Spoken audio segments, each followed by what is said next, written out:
Rabisco. Rabisco. Rabisco. Rabisco Podcast, uma produção, canal Diversão e Arte. Fala, ouvintes do Rabisco Podcast e também espectadores, porque nós estamos aqui estreando a nossa série especial do Rabisco Podcast em homenagem aos nossos 5 anos de canal Diversão e Arte.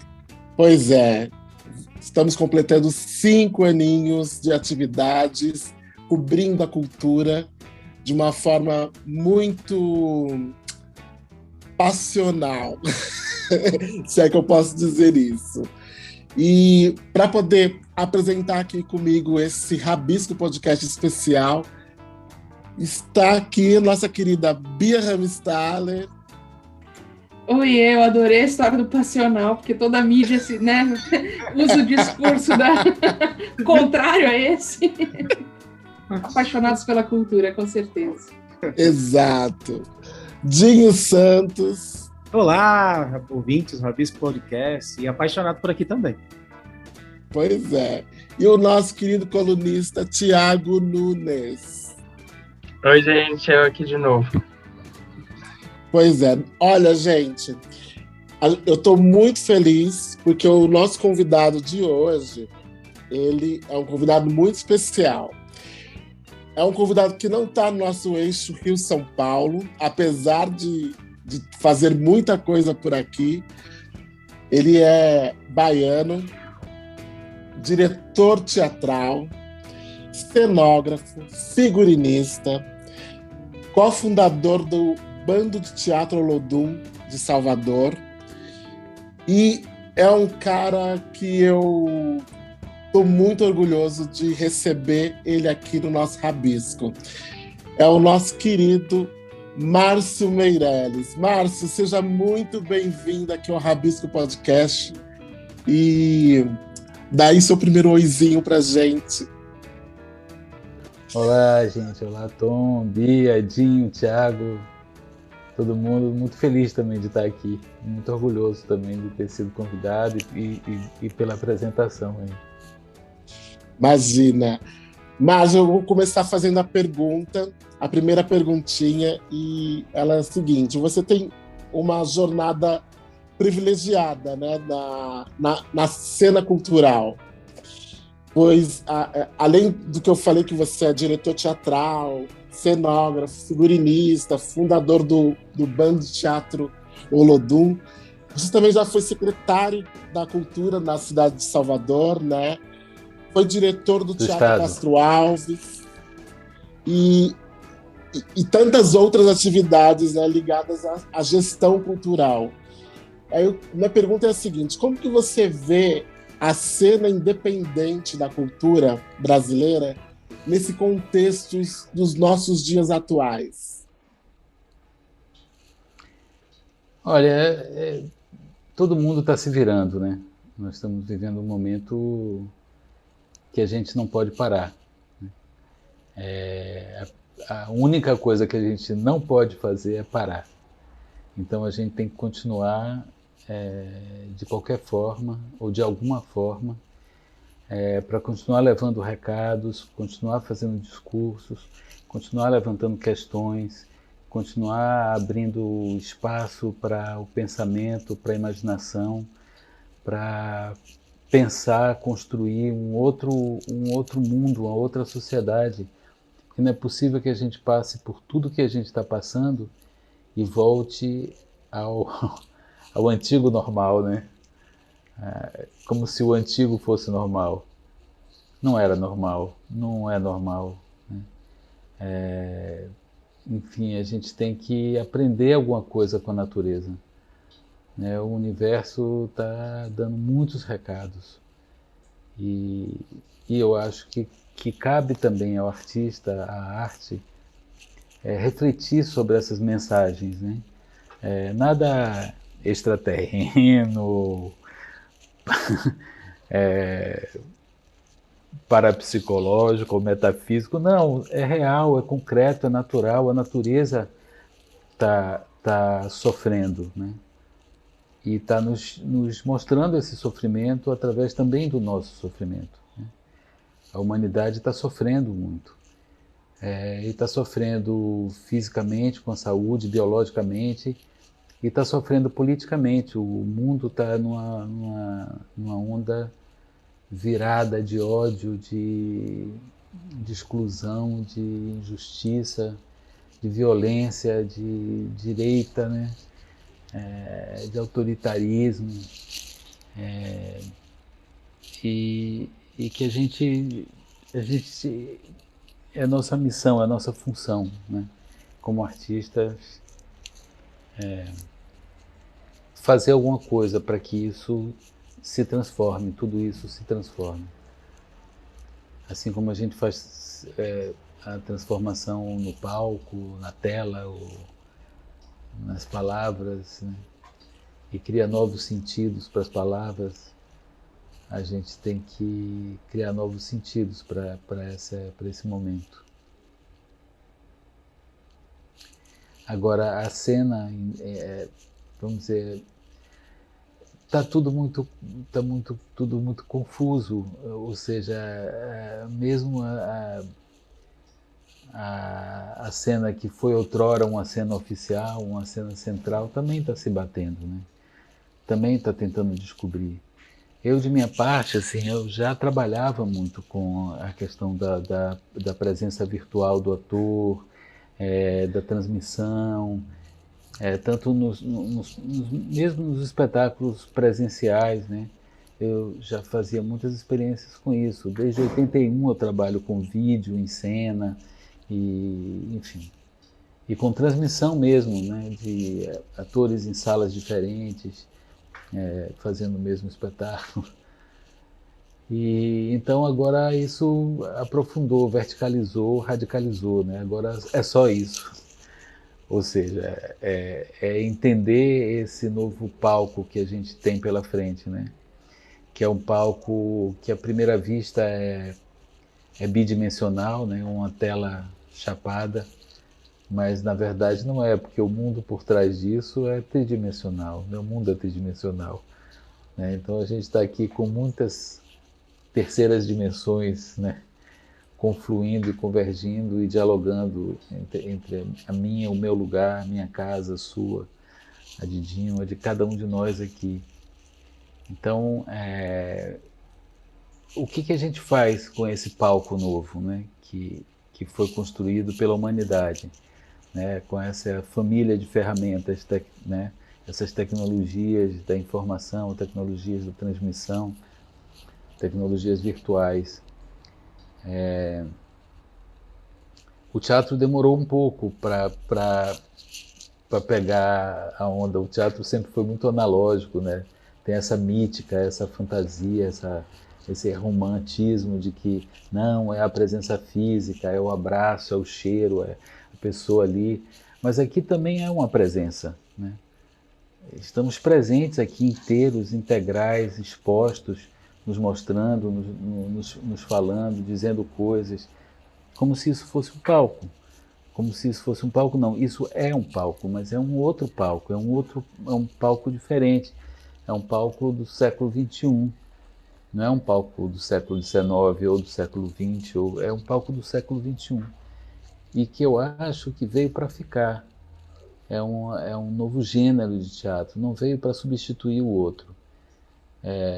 Claro que se é possível a gente ocupar de novo o Teatro Municipal, vamos fazer óperas incríveis, com multidões correndo de um lado para o outro, que eu adoro. Mas, enquanto isso não é possível, né, vamos fazer nosso teatro aqui. Agora vou estrear, agora domingo, né, a quinta peça, desde que começou essa loucura. A quinta peça virtual, esse web teatro, porque agora o teatro, esse lugar de onde se vê, é uma rede, né, no mundo, e a gente ganhou isso.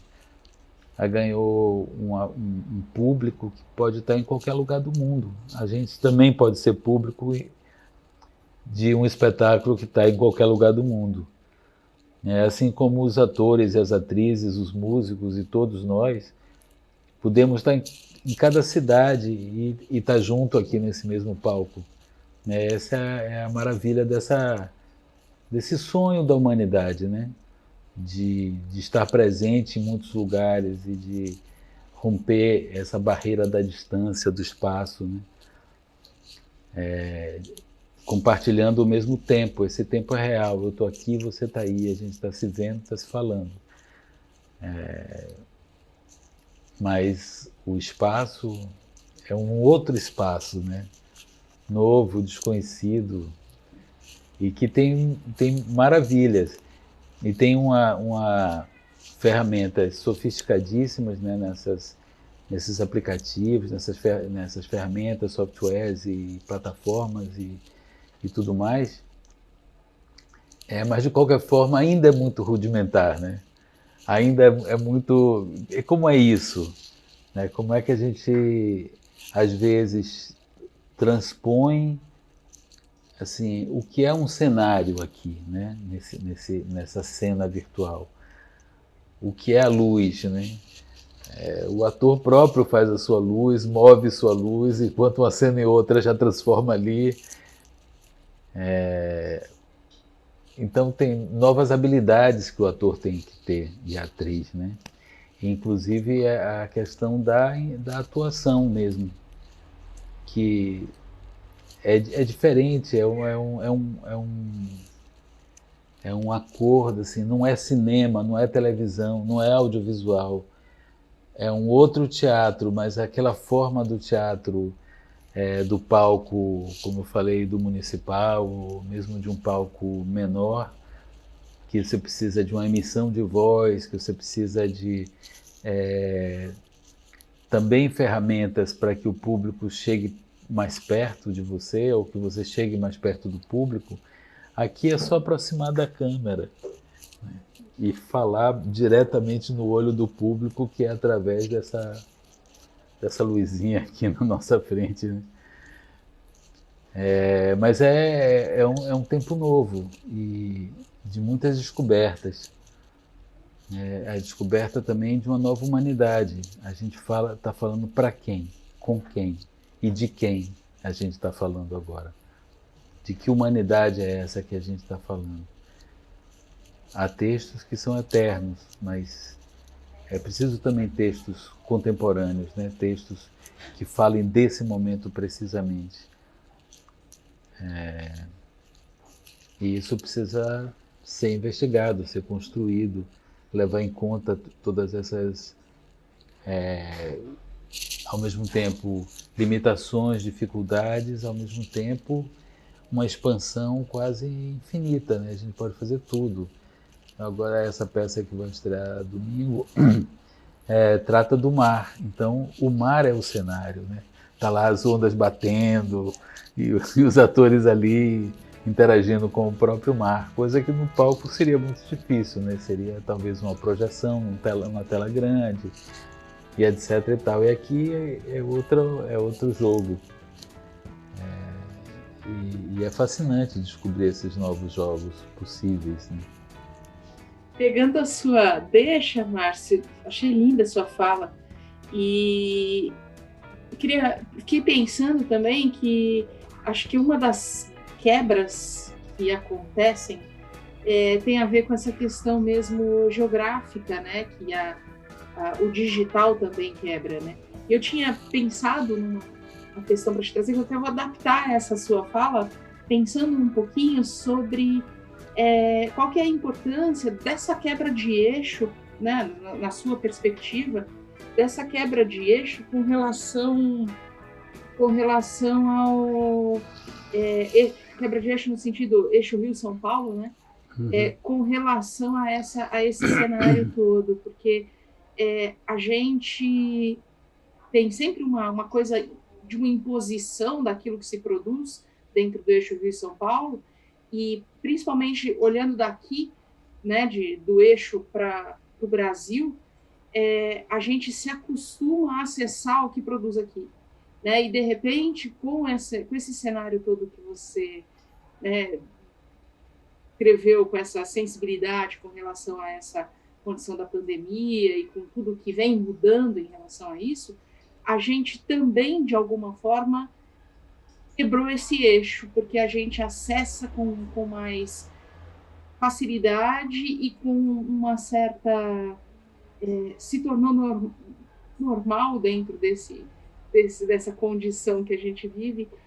Qual a importância da gente falar dessa cultura fora do eixo, né? Quebrando essa lógica do eixo também? Olha, essa tentativa, né? Essas muitas tentativas de estar fora do eixo, ou de se manter fora do eixo, mas ao mesmo tempo ter visibilidade, enfim, é uma coisa histórica. E nós temos historicamente também a construção desse eixo, né? Com a mídia, com personagens que entram em sua casa há muito tempo, né? Atores, atrizes, uma lógica, uma estética, uma poética da telenovela, do cinema, ou mesmo quando esses atores que são midiáticos, que têm né, uma projeção nacional por causa da televisão ou do cinema, vem ao teatro, vem à nossa cidade, né, no nosso teatro, e se apresenta, tem essa dimensão. Evidentemente, o que acontece no Rio e São Paulo tem uma dimensão de profissionalismo, de recursos, né, financeiros mesmo, maiores do que o que a gente tem. Então, a gente agora tem essa hipótese. Mas ainda assim você tem uma peça de Bete Coelho. Uau, uma peça de Bete Coelho, vamos, né? Congrega a gente, porque, enfim, primeiro ela é ótima, depois a gente conhece ela, a gente sabe que ela existe, e se a gente sabe que a gente existe, conhece, está fazendo um espetáculo online, muita gente vai ver, né? Enquanto os atores, atrizes, grupos de fora do eixo precisam ainda conquistar essa notoriedade, né? Conquistar esse lugar, né? No imaginário do público nacional e internacional. Mas agora é mais possível, né? Porque um grupo não precisa se deslocar de Manaus até São Paulo para ser visto, né? Pode continuar lá em Manaus, inclusive com atores fora de Manaus fazendo a mesma peça, e pode ser visto em qualquer lugar. Assim também como a gente pode pensar que o que a gente faz, por exemplo, aqui em Salvador, pode ser visto por todas as cidades, de todos os municípios da Bahia, ou enfim, lugares mais remotos, né, do Brasil e do planeta. Agora, é isso, tem uma história, né? Tem uma história, o Brasil tem uma história, a cultura brasileira tem uma história, que com o Ministério Gil e Juca, isso foi frontalmente desconstruído para o bem, inclusive, do mercado da cultura, né? Mas houve muita resistência, principalmente no primeiro mandato, né? Depois isso foi se entendendo, mas ao mesmo tempo a cultura fora do Rio e São Paulo estava vibrante, estava pulsante. A gente tem um cinema brasileiro agora que tem a cara do Brasil, né? Que é uma polifonia. Que não é só mais um sotaque, né? Tem muitos sotaques, né? muitas colorações também, porque houve um investimento, né, governamental na produção cinematográfica e do audiovisual brasileiro, e a sociedade respondeu a isso com políticas também, né? Com micropolíticas, estaduais ou locais, ou de produtores específicos, artistas específicos. Mas é isso, né? Foram dois mandatos onde isso foi construído, foi construído o sistema de cultura, enfim, houve um fortalecimento na musculatura da produção cultural nacional. As artes, às vezes, Juca mesmo já fez o meia-culpa várias vezes, e eu, como ex-secretário, também faço. Só uma correção, fui secretário do Estado da Bahia, mais complicado do que de Salvador. São 417 municípios, é um território do tamanho da França. Mas, enfim, mas, assim, falhamos na construção de uma política pública para as artes. Muito por conta de que era preciso, talvez, primeiro levantar essa musculatura da cultura de uma maneira geral, mas também porque talvez nós artistas, nós produtores culturais, não tenhamos entendido exatamente o momento do salto, né? Ali era o momento do salto, de buscar sustentabilidade, de buscar uma certa independência do governo, né? De verbas públicas, de editais, ou de fundos, né? Ou de leis de incentivo. Não que isso não deva ter, isso tem que ter, o Estado tem que estar presente. Porque o Estado está presente em tudo. Na agricultura, não existiria agricultura se o Estado não tivesse presente, fomentando, financiando, de várias formas. Não existiria a indústria automobilística, não existiria comércio, turismo, nada disso. O Estado tem que estar em tudo, na educação e tudo mais, mas principalmente na produção, na elaboração do produto e na distribuição do produto. Então é uma coisa que, assim, às vezes eu tenho uns choques com meus colegas por causa disso, quando você fala, não, é um produto, não, como é um produto, é uma obra de arte, como se a obra de arte não fosse um produto, né? A gente fala, a minha produção, a produção gera o quê? Produto. Então, e um produto tem leis de mercado, tem uma série de coisas, a gente movimenta a economia, e é importante entender isso, e é importante a troca, e aí a gente se esbarra, ao mesmo tempo, um Estado que fomenta, esse Estado puxa o tapete quando quase que obriga a gente a oferecer os produtos de graça. É preciso que a gente também, de alguma forma, pressione por políticas, não só recursos, né? Claro que toda política é feita a partir de recursos, mas existem políticas de construção, né? Políticas públicas que promovem a sustentabilidade de um setor, né? Assim como agricultura, indústria, comércio, etc. e tal. Mas a gente não se pensa assim. A gente não se pensa a arte, as artes cênicas como um fator econômico, né? Como uma atividade geradora de emprego, de tudo.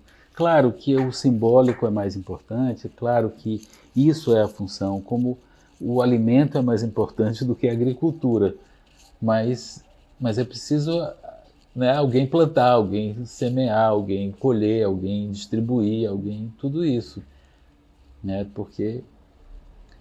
E isso é economia, porque as pessoas que plantam, que também tem que viver, também tem que comer, também tem que se alimentar e por aí vai. Então é uma cadeia, um sistema. Agora, esse momento agora, bicho, eu não sei como é que a gente vai retomar esse sistema de troca, né? Principalmente porque a produção está intensa, graças a Deus, né? E ainda mais com a lei Aldir Blanc, né? Que foi muito importante, mas, enfim, não sei como foi nos outros estados, nas outras cidades. Aqui foi muito difícil pensar em um legado, entendeu? Em uma base. O que ficou? A gente produziu, claro, distribuiu a grana, beleza, necessário, todo mundo ganhou um pouco, mas e o legado? E agora? tem que ter uma nova lei, né, Aldir Blanc. E aí, se sempre for assim, a gente sempre vai ficar dependendo dessa lei e dependendo principalmente que, enfim, os nossos representantes progressistas, né, que pensam a cultura, que pensam em políticas sociais mais do que financeiras e arma e destruição, né? Ficarem lutando com a gente ou por nós para que esses governos que não são muito amigáveis a nós façam seu papel, né? Entendam a importância da produção cultural, da produção simbólica, da produção de imagens. Mas o fato é que a produção simbólica, a gente está lutando com outras produções simbólicas, que é a religiosa, né? Que produz símbolos, e trabalha com uma faixa de nosso sentimento, que é a fé, né? Então é muito difícil a gente contestar a fé, né? Ou argumentar contra a fé, ou com a fé, né? E essa manipulação da fé, enfim, reforçada por um imaginário, por questões simbólicas antigas, né, ancestrais, e a transformação e a manipulação de outros ritos, de outras religiões, que são incorporados a essas novas igrejas comerciais, né? A luta está difícil. Está difícil, e eu temo que a gente caminhe para uma coisa meio difícil mesmo, né? Meio incontornável, de fundamentalismo religioso, né? de uma mistura, de uma mescla de política, poder né? político e religioso ao mesmo tempo, e econômico, porque são impérios, né?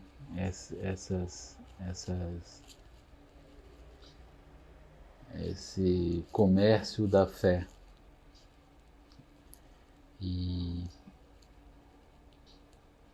eu acho que assim, nós temos responsabilidade sobre isso, né? Nós artistas, né? A gente não chegou perto da população, a gente não fez a revolução. A revolução está sendo feita por eles. Eu estava vendo um artigo incrível sobre isso, sobre a revolução da direita. E essas igrejas estão, enfim, se apropriando de tudo, do simbólico, né? E criando exércitos, literalmente, né? Não é só metaforicamente. É de verdade, né? A gente já viu aí vídeos circulando da formação de milícias religiosas. Enfim. Fantástica a sua fala, fantástica. Oi, Márcio, tudo bom? Eu gostei muito dessa sua analogia do plantar, né? De que a pessoa que planta, ela também precisa de recursos, né? Eu acho que é bem isso. E um sentimento que a gente nota muito, falando de um geral, até contexto antes de pandemia, e eu já ouvi isso de amigos, de que o teatro era uma coisa muito elitizada, né? Na verdade, assim, teatro é coisa de rico, é muito caro, eu não tenho dinheiro para ir ao teatro. E a gente tem muitas peças de pequenos produtores e pequenas companhias de teatro que são entrada franca ou entrada social, ou você contribui com o que você pode, né? Assim, desse nosso papel de comunicação mesmo, né? De trabalhar essa questão, como que a gente poderia levar para as pessoas que o teatro não é distante da gente, né? Não é aquela cultura para ricos. O teatro é uma cultura nossa, popular, e que talvez tenha sido a primeira forma, né, de dramaturgia lá atrás, né, vindo dos romances e tudo mais, assim, né? Como que a gente poderia, na sua visão, desconstruir isso, né, esse olhar? Eu acho que, volto a dizer, eu sempre penso muito assim, eu não posso mudar o mundo, eu posso me transformar. Eu tenho o poder de transformar minha atitude, minha vida, meu comportamento, né? Eu não posso mudar o mundo inteiro. Então, quando a gente se coloca essas questões, eu sempre me coloco, e qual é a minha responsabilidade nisso? Né? Qual é a responsabilidade do artista nesse pensamento de que nós fazemos coisas para uma elite? Será que a gente não está fazendo mesmo coisa para a elite? Ainda que não seja só uma questão financeira, mas uma questão de uma prática, ou de uma poética. O que a gente está falando e como a gente está falando interessa a quem exatamente? Então, eu tenho uma experiência real, uma vivência real disso, que é com o Bando de Teatro Olodum. Né? Quando eu criei o bando, em 1990, a gente não tinha esse teatro negro. Né? O palco estava ocupado basicamente, majoritariamente, por atores brancos. Inclusive porque não tinha papéis nas peças para atores negros. Né? Ou temas que interessassem aos atores negros e ao público negro. Quando a gente vê depois que não é bem assim, porque o público se interessa pelo que quer que seja que inclua ele. Né? Porque essa coisa poética do teatro. O teatro é a única linguagem que o lugar onde ela acontece e a linguagem tem o mesmo nome em muitas línguas, em quase todas as línguas. Teatro é a linguagem e teatro é o lugar onde acontece. Agora, teatro é o lugar de onde se vê. Né? A palavra grega teatro significa lugar de onde se vê, ou seja, é o público. Teatro é o público, né? É o lugar do público. Não, nós somos a cena. Então, se o público não está incluído nisso, não há teatro, só tem a cena. Só temos nós e nossos egos e nossas vaidades desfilando para nós próprios. Né? Então, por exemplo, quando criei o bando, não tinha uma dramaturgia, então a gente começou a construir uma dramaturgia, construir uma forma de se expressar e buscar assuntos que interessassem aqueles atores que iam falar, mas também aos vizinhos deles que eram convidados e que vinham assistir. Aí a gente começou a perceber isso, que na verdade o público negro das peças do bando eram os vizinhos, amigos, a família, etc. Convidados, não tinha um público espontâneo. E aí eu tive acesso a uma pesquisa que demonstrava que somente 1% da plateia soteropolitana era negra. Olha, uma cidade com 80% da população negra, se você tem 1% da plateia dos teatros ser negra, alguma coisa está muito doente, né? Muito estranha, muito dói isso aí.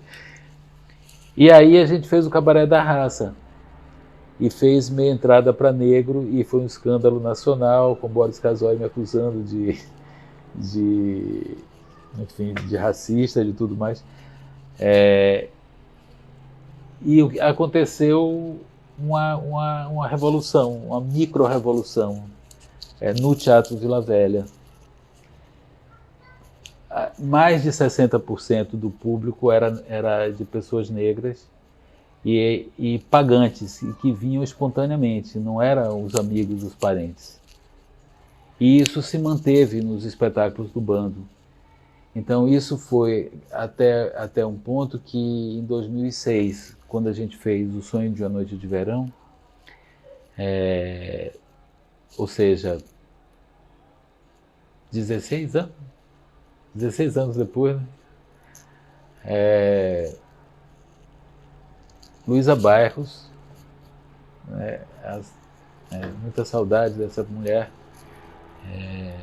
ela olhou para mim no final do espetáculo e falou assim: Márcio, você reparou que 90% da plateia é preta?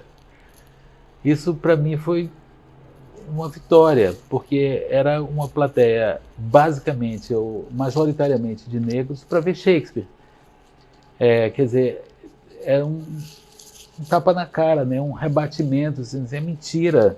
Não é que não interessa as pessoas, mas era um Shakespeare para negros, feito por negros, né? Que levava em conta a cultura, levava em conta a história daquelas pessoas, né? E aquelas rainhas e aqueles reis, né? Das fadas, as fadas, os gnomos, tudo aquilo, toda aquela nobreza, eram negros, né? E se comportavam como tal, não buscavam a referência nos reis europeus ou no Shakespeare europeu. Assim, o que esse cara tem aqui que diz fala com a gente, ou que a gente pode falar? Né? E a gente não mudou uma palavra da tradução de Bárbara Heliodora. A gente usou exatamente como era a tradução. Tirei fragmentos de algumas cenas porque eu não consegui resolver. Então você não consegue resolver aquela cena, é melhor tirar do que enfiar a goela abaixo do público, né? Tira, reconhece que você não tem capacidade de fazer isso. E outras assim, porque eram muito datadas, era preciso ter referências históricas para você entender a cena, né? Que eram piadas, né, da corte lá mesmo, né, de verdade, que ele jogava ali, então era muito difícil entender. Então alguns cortes, mas basicamente era o texto inteiro de Bárbara Heliodora, durava 2 horas a peça, mais ou menos, e foi um sucesso para o público negro. Então, eu acho que a gente tem que rever também nossas produções, rever o que a gente faz e como é que a gente busca esse público. Um público que Matei Wisniewski me falou assim, é muito perigoso uma estreia, porque também é uma estreia para muita gente. Tem gente que nunca foi ao teatro e vai uma vez assistir aquilo. E se aquilo não for incrível, não for encantador, não atravessar aquela pessoa, ela nunca mais volta ao teatro. Então a responsabilidade do que a gente faz, ou com o que a gente faz e com o público, é enorme. Porque eu estou construindo o público para meus colegas todos, né? Para a linguagem, para a categoria. Né? Não estou construindo um público só para mim. Se eu detono a cabeça do público com uma peça, né, que não interessa a ninguém, que é muito chata, ou que é mal feita, ou, enfim, seja lá o que for, eu estou fazendo um desserviço para o teatro. Né? Então, é preciso muito cuidado, muito apuro no que a gente faz, né? E principalmente saber para quem a gente está fazendo, como é que a gente se dirige a essa pessoa, né? A essas pessoas, para quem eu quero falar ou com quem eu quero conversar, com quem eu quero pensar sobre esses assuntos, né? Então eu acho que cabe uma reflexão a nós, por que o público não está vindo? Acredito sim que também teve a questão, é um efeito colateral negativo da política dos editais, porque se de algum jeito, ou seja, de alguma forma, essa política que se estendeu do Estado para empresas também que começaram a fazer editais, etc. e tal, porque essa é a força e o poder do Estado. Quando o Estado aponta uma direção, a sociedade caminha.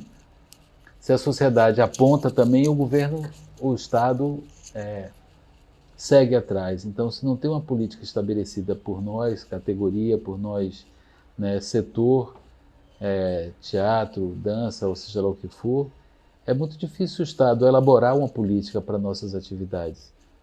Porque não há uma pressão, não há uma demanda e não há uma condução nossa. né? Então acaba sendo uma coisa estatal. E os editais foi um benefício enorme quando começou, porque distribuiu bem, né? E deu acesso a todo mundo. Claro que nem todo mundo ia ganhar, porque o edital é uma política excludente, não é uma política includente, né? Você tem ali um edital, entram 200 pessoas proponentes, 10, 20 vão ganhar. Então, um percentual muito grande fica de fora dos editais. Mas, enfim, isso já é também um efeito colateral. No princípio não eram tantos projetos que ficavam de fora, porque a inscrição eram menos projetos. E as políticas públicas, todas elas têm prazo de validade.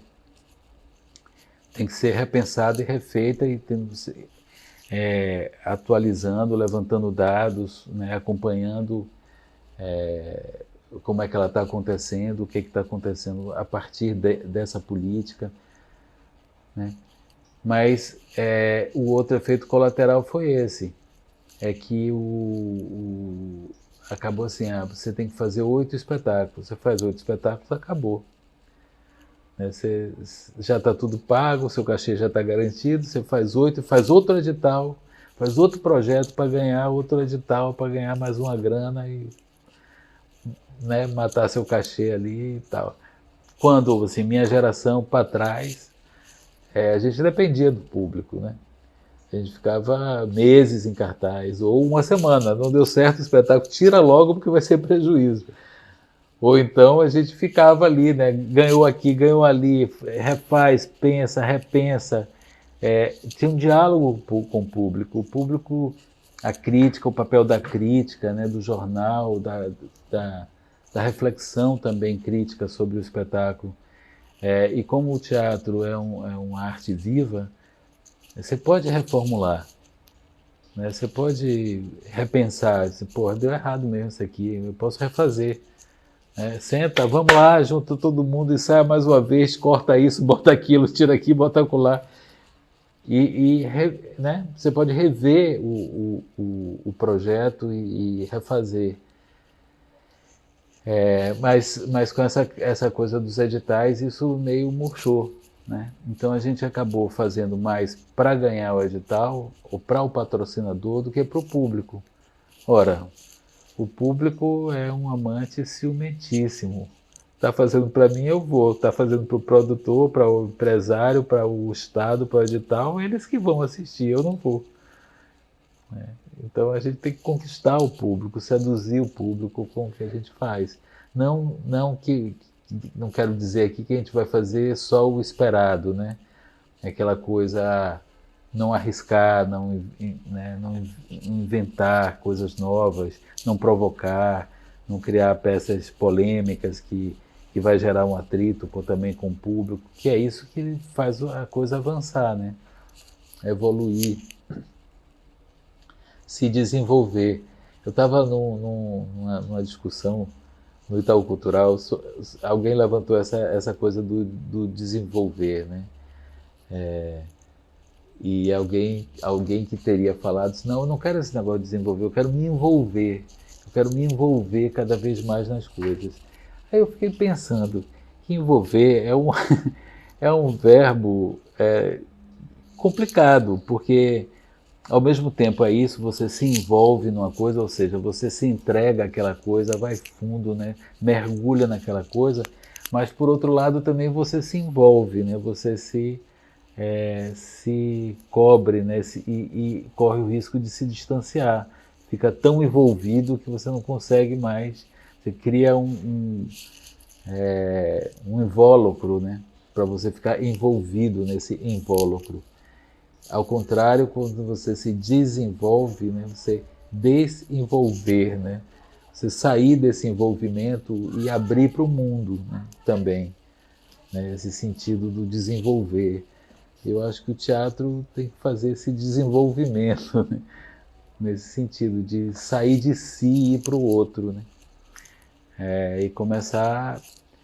É o que se diz, né? O que diziam os antigos, o velho Shakespeare, né? O teatro é um espelho para a natureza, né?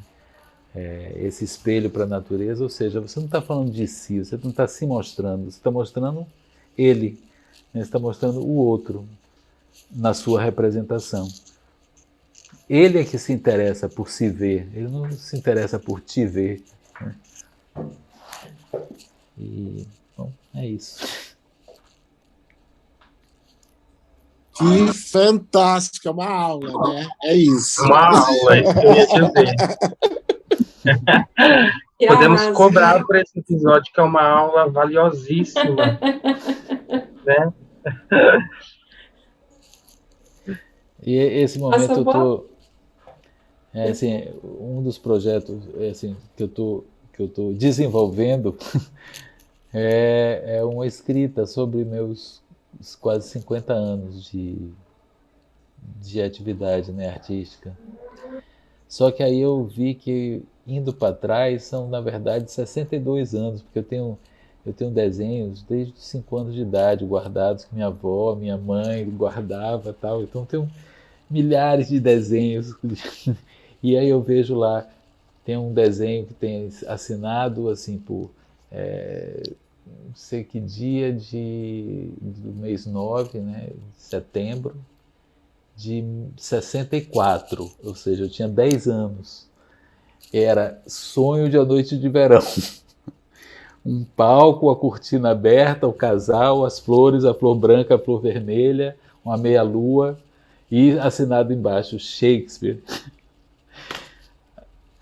Quer dizer, é uma coisa que me atravessa, que me acompanha, assim, vários mitos, Medea, também tem lá desenho de Medea, enfim, várias peças que eu fiz depois. Tem os desenhos lá originais, né, de 5 anos, 7 anos, 10 anos. E aí eu estou muito refletindo sobre essa trajetória toda, né, para exatamente entender esses processos criativos, de onde surgiram e para onde vão. Pois é, eu vou começar a agradecer. E realmente é mais que uma aula, tipo, pensando mil coisas, refletindo sobre tudo que foi dito, e é extraordinário. E aqui, viajando em toda essa história, em tudo que você falou, tão atual e ao mesmo tempo conta uma história de remota aí desde os anos 70, 64, como você falou agora, é muita coisa. E tudo isso para mim foi uma grande aula.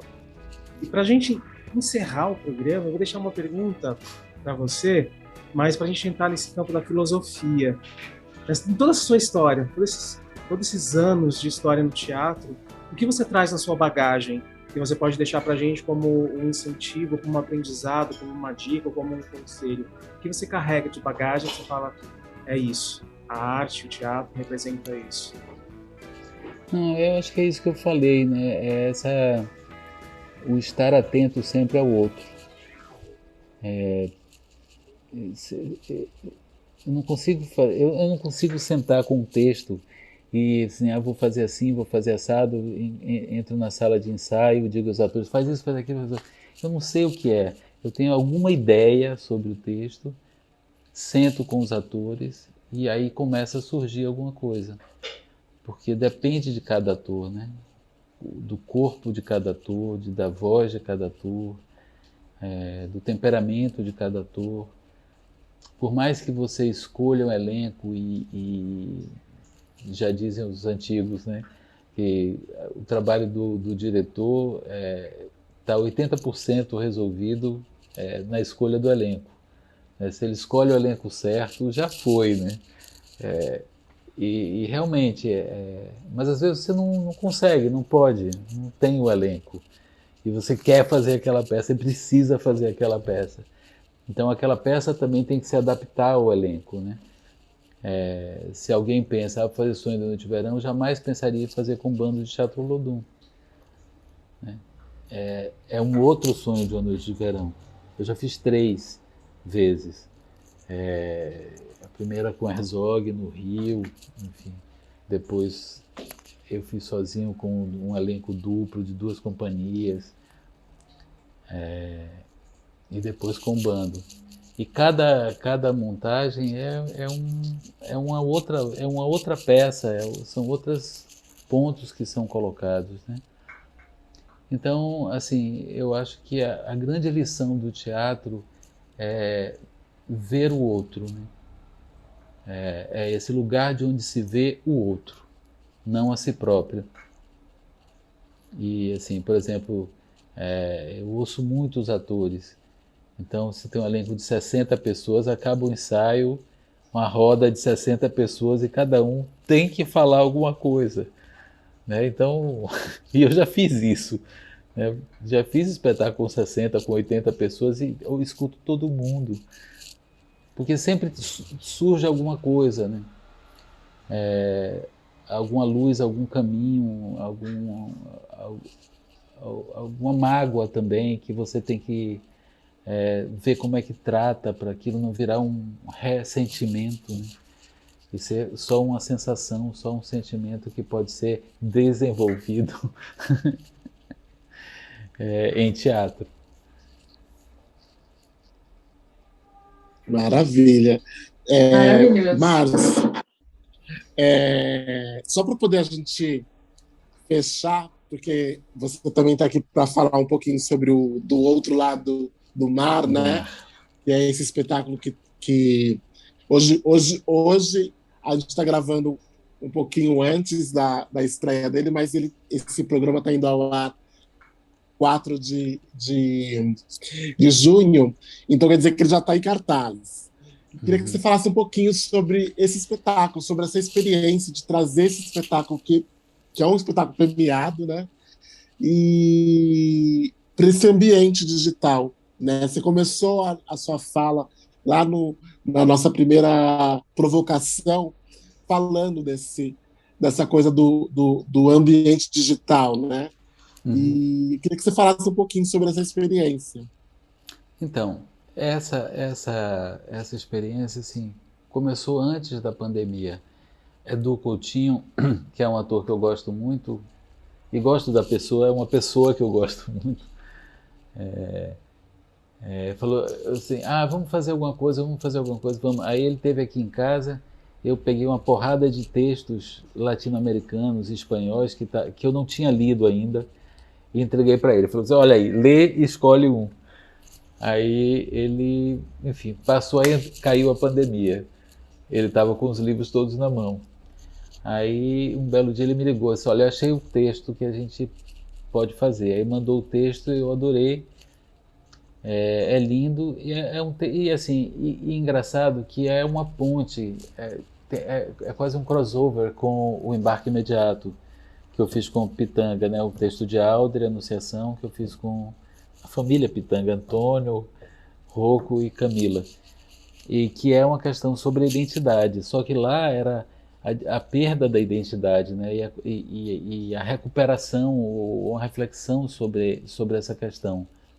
Cá é sobre a identidade também, também são dois personagens, mas é sobre ter uma identidade, né? Eles não têm identidade, eles não sabem quem eles são mesmo. E eles têm que descobrir isso. E aí acaba sendo esse jogo do teatro. É um que dá ao outro a identidade. Porque na verdade, a nossa identidade é construída de fora para dentro. É o outro, é o olhar do outro que me forma, que me faz. Né? Não sou eu sozinho que me identifico, né? Então é lindo o texto, assim, e é engraçado porque o personagem masculino é um homem e uma mulher, e é uma autora, né? É um texto feminino. E aí é muito lindo como ela escreve o homem, né?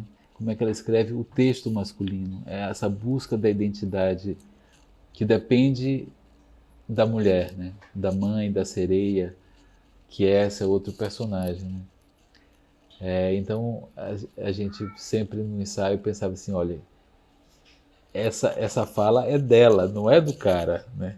Não é um homem que escreveu, não foi um homem que escreveu isso, foi uma mulher. Então a gente tinha que fazer essa curva, né? e do ponto de vista feminino para poder fazer o personagem masculino. E assim, o texto é muito lindo, a gente entrou em contato com ela, estamos amiguinhos, assim, toda hora a gente se fala, ela com o elenco, ela está muito feliz com a montagem. Agora, é a quinta montagem, né, que eu faço nesse processo, e cada uma teve uma investigação específica. Então a primeira, que foi Fragmento de um Teatro Decomposto, era todo ele na plataforma Zoom, com as ferramentas que a plataforma Zoom fornece. A outra já tinha uma coisa de ilusão, porque era um texto realista dos anos 70, meio inspirado no cordel. Não é exatamente um teatro de cordel, mas todo o universo do cordel, do sertão, da coisa, e também dos anos 70. É um texto político que foi proibido. O autor, quando era vivo, nunca ele conseguiu montar esse texto. Ele tentou 4 vezes e não conseguiu, sempre foi bloqueado. E aí a gente usava essa coisa da ilusão, né? Do chroma key. Então tinham cenários que eram coisas meio gráficas, mas a gente criava a ilusão de que os atores estavam no mesmo lugar. Quando a gente falava depois, conversava com o público e dizia que aquilo era ao vivo e cada um estava em sua casa, era um choque. Como assim? Como é que vocês fazem e tal? E realmente era mágico, né? Como eles olhavam, se falavam, saíam pela porta, entravam pela porta, mas a porta não existia, a porta era um desenho, era um gráfico. E o outro foi um monólogo que eu faço, que é As Palavras de Jó, que também era no Zoom também, mas era como é um monólogo, era só eu e vídeo e som, né, e o músico fazia ao vivo a música. O Pablos, os 3 Pablos, guerreiros contra o dragão da maldade, que era sobre Picasso, Neruda e Casals, mas também era basicamente sobre o papel do artista, né, na luta contra o fascismo e tal, que os 3, com a arte deles, lutaram. Também tinha muito, era um doc quase, tinha muito filme, né, fragmentos de filmes documentários sobre a Guerra Civil Espanhola, sobre, enfim, todo aquele processo das repúblicas espanholas. A gente fez um agora de Glauber para o Itaú, que também era muito em cima de cinema, mas os atores não. E tinha esse jogo da atuação, né, da interpretação, como é que o ator atua, como é que fala Glauber, que é Glauber. E agora esse é o mar, é um personagem também. Então o mar às vezes está revolto, às vezes está calmo, às vezes é pôr do sol, às vezes não sei o quê. Não tem nenhuma lógica realista de continuidade, vamos dizer assim. Eu estou aqui, o mar está atrás de mim, revolto, aí daqui a pouco vai para o outro, está um mar tranquilo, porque é um outro momento, enfim. Vocês vão ver. Todo domingo, até o dia 20, eu acho, de junho, está no novo Vila Virtual, no YouTube, né? No canal do Vila. É muito bonito, e Andréa Lia também é uma atriz incrível, então são 2 bons atores ali jogando, né? É um jogo legal. Maravilha. Márcio, a gente só tem aqui agradecimentos pela sua linda participação aqui no Rabisco Podcast, e sucesso aí para esse espetáculo do outro lado do mar, né? E venha sempre nos dar essas suas aulas. Só chamar. Só chamar. Beleza. Você já viu que Pessoal, eu falo bastante, né? Então, foi maravilhoso. Obrigada. A pessoa que não para de falar. Sensacional. Obrigado, Márcio. Foi lindo. Obrigadão, apaixonado. Um beijo. Valeu, obrigadíssima. Bye, bye. Obrigadão. Tchau, valeu. Boa sorte aí pro podcast e para cada um de vocês. Se cuidem. Obrigado. Também. Suas dicas culturais no Rabisco Podcast. Um oferecimento Canal Diversão em Arte. A sua identidade digital brasileira. Olá, Rabisco Podcast do canal Diversão e Arte. Meu nome é Jaô de Mello e eu tô aqui para convidar vocês e a todos que estão ouvindo para assistirem a nossa videopeça Medo como Fronteira, Diálogos Artísticos com Refugiados. Esse foi um processo muito intenso de trocas durante esse contexto pandêmico que a gente está vivendo entre artistas brasileiros e refugiados que vivem aqui em São Paulo. A gente traçou diferentes paralelos entre Togo, Venezuela, Haiti e Brasil, sempre buscando relatos, histórias, músicas, enfim, vários materiais diversos. A nossa estreia é dia 10, com apresentações no dia 11 e 12, sempre às 8 horas, totalmente gratuito. Basta pegar o seu ingresso na página da Romã Atômica, nossa produtora. Vejo vocês lá. Você ouviu o Rabisco Podcast do canal Diversão e Arte. Nosso programa vai ao ar às sextas-feiras e você o encontra nas principais plataformas de áudio streaming e podcast, como a Anchor, Spotify, Deezer, Google Podcast, Apple Podcast e muitos outros. Você encontra todo o nosso conteúdo com os programas, artigos, notícias, críticas, crônicas e tudo mais do universo da arte e cultura no nosso portal canaldiversãoearte.com.br. Inclusive lá você encontra todos os caminhos para nos achar nas redes sociais. O Rabisco Podcast tem apresentação e roteiro de Tom Miranda, Bia Ramestaller e Dinho Santos. Edição Fred Cunha. Colaboradores Thaís Brito e Vitor Luz. Coprodução Produtora WB. Produção e realização Canal Diversão e Arte. Canal Diversão e Arte. Arte e cultura em multiplataformas. Você interessado em cultura, arte, diversão? Ouça o podcast Rabisco do canal Diversão e Arte.